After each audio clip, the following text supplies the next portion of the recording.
sa jeep ang sako-sakong abono sa mais na ito para sa ilang magsasaka ng barangay Antipolo, Iriga City.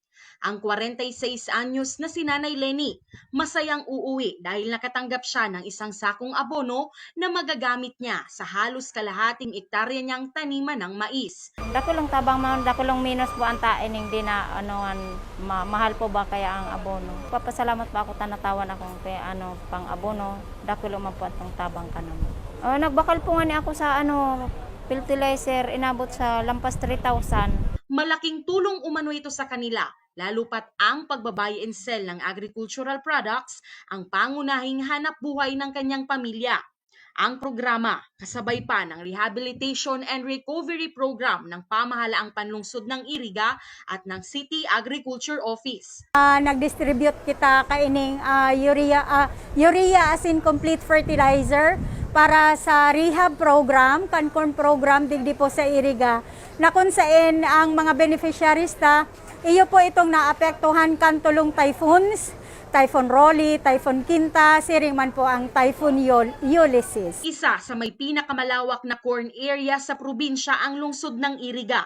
Ayon sa City Agriculture Office, halos 2,000 ektarya ang taniman ng mais dito. Ang pina-priority talaga ngunyan is ito pong nakaregister sa sinasabitang RSBSA, Registry System for Basic Sectors in Agriculture.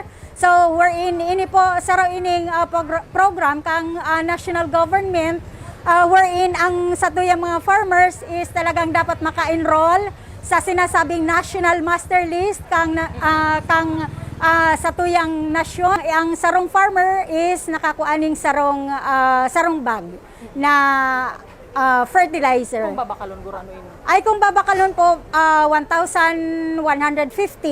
Bago ito, namahagi rin ng 130,000 tilapia fingerlings ang Bureau of Fisheries and Aquatic Resources, habang agricultural machineries naman ang ilan sa ibinigay ng Department of Agriculture Regional Office. Nagkaigwa po ng turnover and MOA signing po para sa Urban Community Development Program, kung saan po ang lokal na gobyerno nakakuha po ng mga machineries and inputs po.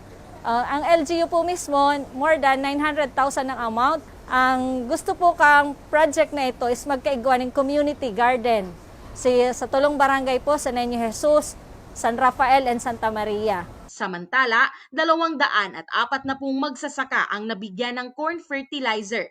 Nagpapatuloy naman hanggang ngayon ang Rehabilitation and Recovery Program ng LGU.